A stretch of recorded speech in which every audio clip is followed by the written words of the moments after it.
Amigos de Periodismo Libre, qué placer estar con ustedes a través de la magia de la tecnología. Y qué placer estar con una joven mexicana que se ha distinguido no solo por sus cualidades humanas o sus cualidades artísticas y de soprano, sino porque ha hecho de su carrera, las letras, una forma de instruir, de educar y de formar a las actuales y a las futuras generaciones. Estamos con Coral Velázquez Alvarado, quien es coordinadora de esta obra. Es una obra que no se encuentra fácilmente, se llama Obra Reunida, Bernardo Couto Castillo. Y la colección dice Ida y regreso al siglo XIX. Ustedes dirán, bueno, ¿para qué ir y regresar del siglo XIX?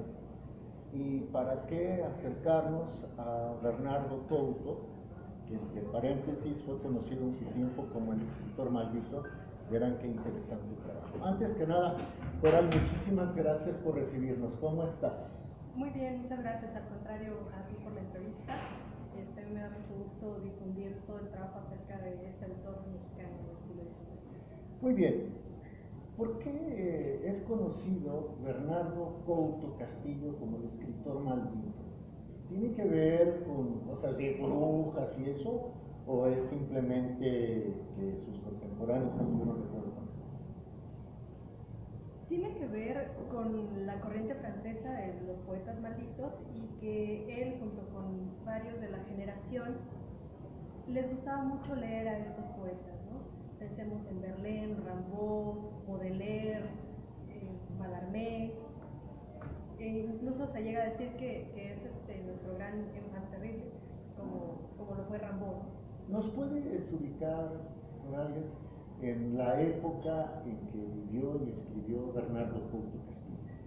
Él escribió en el último tercio del siglo XIX, ya cuando iba a acabar. Digamos que lo fuerte de su obra se da alrededor de 1896 y 97.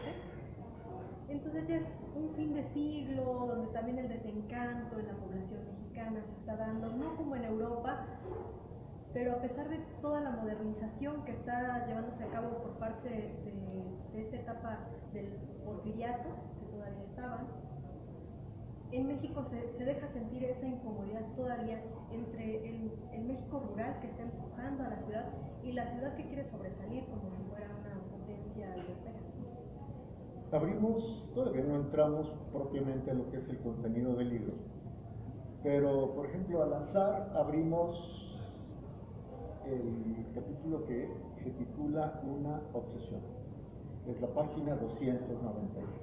A ver, ¿qué nos encontramos? Dice, estoy leyendo el último párrafo de la página 294. Un día al llegar encontré a Julia toda en llanto.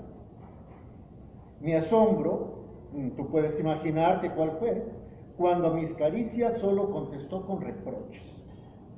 Yo quise saber, lo exigí y supe. El miserable, el que diariamente se sentaba a mi mesa sonriendo, le había hablado de mí, de mi pasado, de las mujeres que yo había tenido y de todo cuanto yo había hecho. Había citado fechas, dado pruebas, había añadido que mi intención era hacer lo mismo con ella. Si no me había casado, si hasta entonces le había negado mi nombre, era para impunemente poder abandonarla una vez cansado de ella.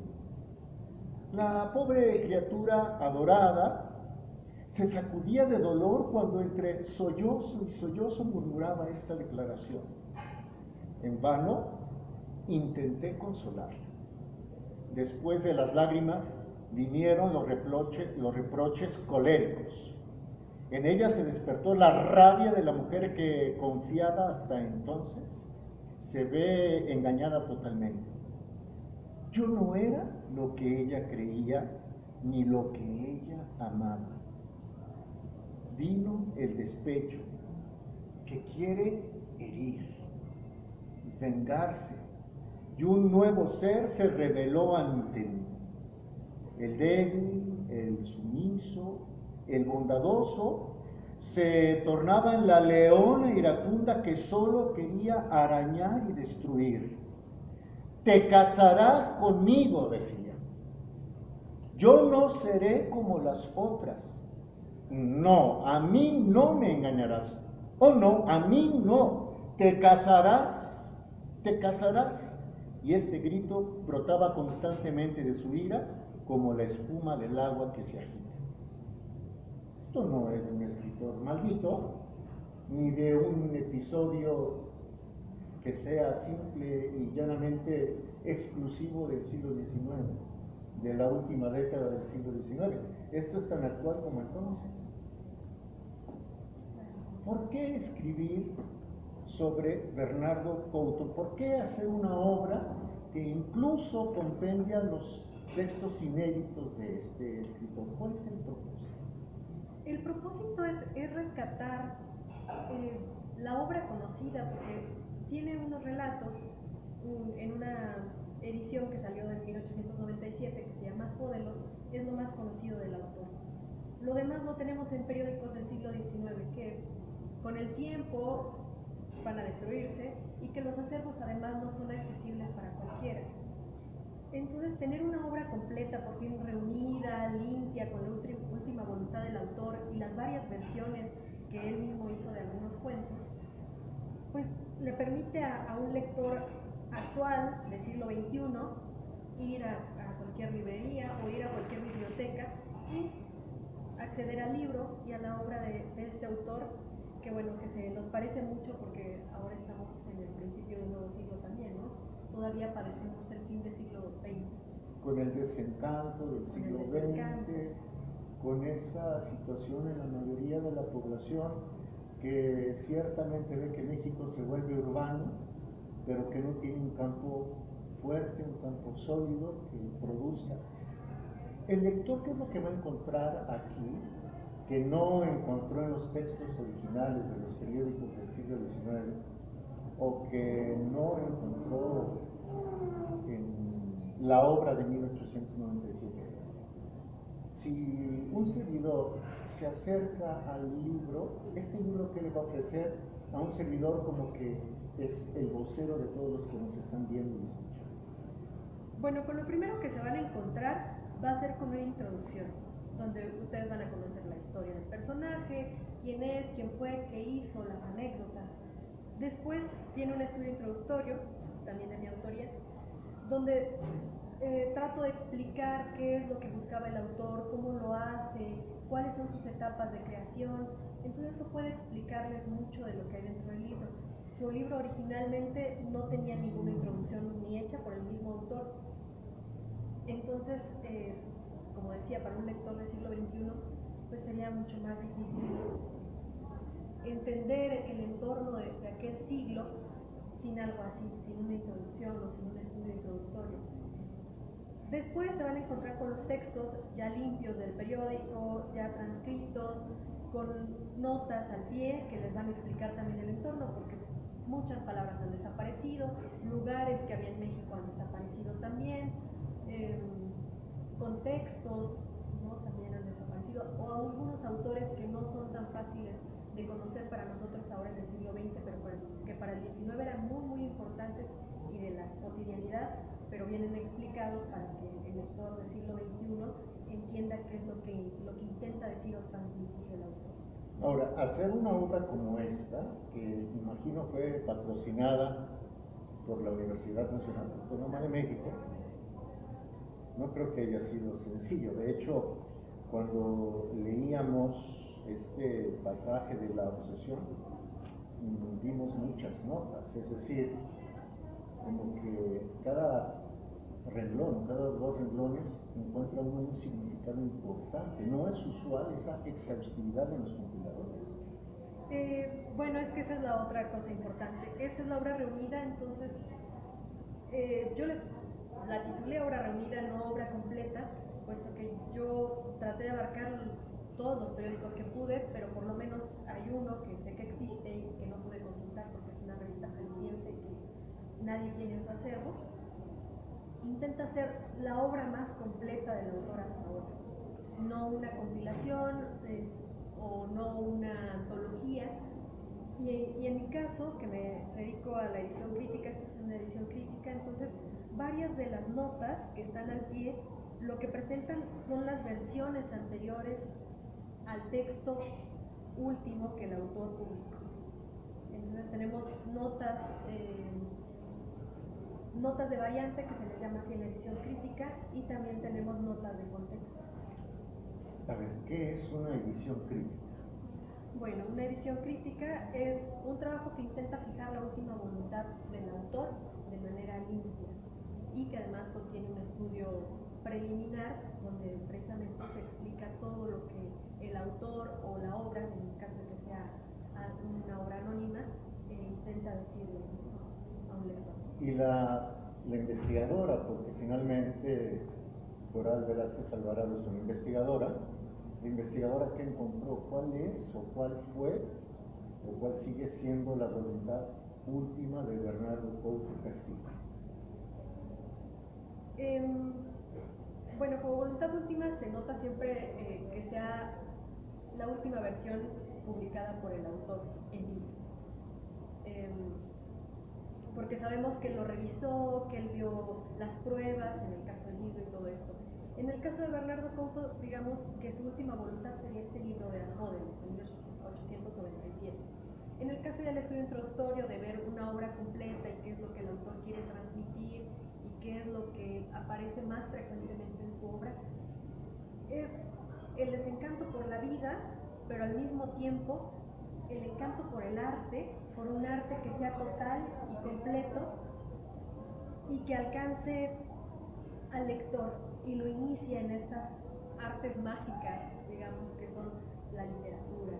La literatura y las otras artes. Estamos viviendo, si nos ubicamos por el 1897, podemos ubicarnos ya como en las postrimerías del impresionismo, del postimpresionismo. Están por llegar nuevas corrientes artísticas. En el caso de Couto, ¿qué ofrece? ¿Por qué se distingue? Él se distingue por una combinación filosófica y artística en su obra. Él toma cosas del nihilismo alemán, bebe también de la ópera alemana, como Wagner, pero al mismo tiempo tiene bastantes cosas de los simbolistas, no solo franceses, sino también de los ingleses, las menciona en sus textos. Creo que esa visión panorámica del arte y de la filosofía es lo que lo distingue dentro de los mismos modernistas de su generación. ¿Él marca una vanguardia o simplemente redondea cierta corriente o escuela de pensamiento? Creo que más bien él redondea una escuela del pensamiento.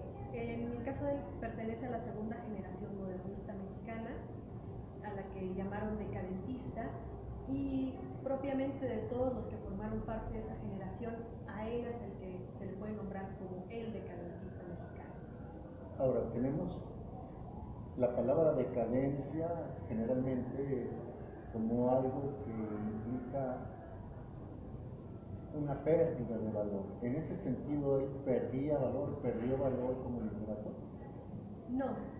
En México, a imitación de lo francés, de nuevo, se les llamó decadentes a ellos porque trataban temas poco comunes, temas que tenían que ver con lo prohibido, ¿no? El erotismo, la muerte, la sangre, el asesinato, temas que no eran fáciles de tratar, ¿no? Que siempre era mejor lo clásico, ¿no? Lo academicista, sí, lo académico. Lo académico, pero la academia era mimética, ¿no? Había que hablar de la naturaleza, de lo bueno, lo bello y lo verdadero, que todavía la generación anterior lo hacía, ¿no? Había que exaltar a la nación, porque se estaba creando una nación, entonces había que exaltar todos esos valores de libertad, el hombre, la hermandad, la justicia. Muchos los valores de la Revolución Francesa. Así es. Y en el caso de ellos, rompen, como rompieron los decadentes franceses, rompen. Ya no es exaltar a la nación, ya es hagamos la literatura, ¿no? El arte por el arte. Y ¿El régimen porfirista cómo trató a Couto? En realidad, dentro de esta generación decadentista mexicana, él es de los que menos le afecta, quizá porque su familia era una familia importante políticamente. Él es nieto de José Bernardo Couto Pérez, pues uno de los grandes fundadores de la nación, un jurisconsulto muy importante, incluso uno de los que fundan la Academia de San Carlos de Pintura, entonces pues tiene cierto abolengo, ¿no? Su papá también fue jurisconsulto, el señor Bernardo Couto. Y creo que en ese sentido fue lo que no le afectó tanto. Hay una anécdota que es muy curiosa y que creo que cada vez que hablamos de Couto la cuento, que un día muy preocupado cuando publicas Modelos, llega su papá a un bar, porque era donde se reunían generalmente en aquellas épocas los artistas en general, y llega con José Juan Tablada y le dice: oye José, estoy muy preocupado porque pues con estos cuentos que escribe Bernardo, pues yo no sé qué va a hacer de él. Generalmente los encarcelaban o les ponían alguna multa por escribir cosas que no fueran adecuadas, ¿no? José Juan Tablada, por ejemplo, le cuesta que lo corran de un periódico cuando escribe Misa Negra. Y él se ríe descaradamente y le dice: no te preocupes, que tiene el recurso de amparo. Porque resultaba que en ese entonces Bernardo estaba saliendo con una prostituta de nombre Amparo. ¿Y Amparo conocía lo de muchos? ¿Los secretos de muchos? ¿O cuál era? Pues no, más bien era el juego entre el amparo legal y el amparo del nombre de la mujer. Del nombre de la mujer, ¿no? Sí. Pero no, a él no le pasó nada, no hubo una reprimenda editorial que le dejaran de publicar sus cosas. Ya estaba saliendo la revista Moderna, entonces bueno, él seguía publicando en la revista Moderna, no había ningún problema. Y tampoco hubo una reprimenda de que lo metieran a la cárcel o le aplicaran alguna cuota de pagar, por lo menos no hay testimonios. No hay antecedentes. La obra debe constar, ¿qué será? ¿De unas 600 páginas? ¿Más o menos? Sí, son alrededor de 520. 520. Solo obra. Pero allí hay mucho trabajo. ¿Cuántas horas, cuántos meses, cuántos años invirtió Doral Velázquez Alvarado en reunir la obra de Bernardo Couto? Bueno, pues este es mi trabajo de maestría y la maestría, pues es todo el tiempo de la maestría, pero no solo eso, no solo esos años de la maestría. Yo empecé a estudiarlo en la licenciatura, fue parte de mi tesis de licenciatura, entonces digamos que Bernardo y yo llevamos juntos alrededor de 6 años, entonces todos han sido de trabajo continuo. Cuando lo estudié la primera vez, me fui a los textos originales y los leí todos porque también quería precisamente explicar qué era lo que él quería hacer. Y como me había leído estos textos originales, perdón, mis maestros me dijeron, bueno, mis maestras, porque al final son mujeres, bueno, pero pues ya lo que falta es la edición crítica, ¿no? Ya límpialos, sácalos de los periódicos y hay que darlos a conocer. Y ese fue el trabajo de la maestría. ¿Y qué sabe Doral Velázquez de Bernardo Couto, que Bernardo Couto le haya contado en estos 6 años que nadie más sepa? Algo que no esté aquí. Algo que no esté aquí. Híjole, no, es que creo que de verdad sí lo he dejado todo aquí. ¿Sí? Bueno, ¿qué hay aquí que no se conoce comúnmente de Couto? ¿Qué hay aquí que no se conoce comúnmente de Couto?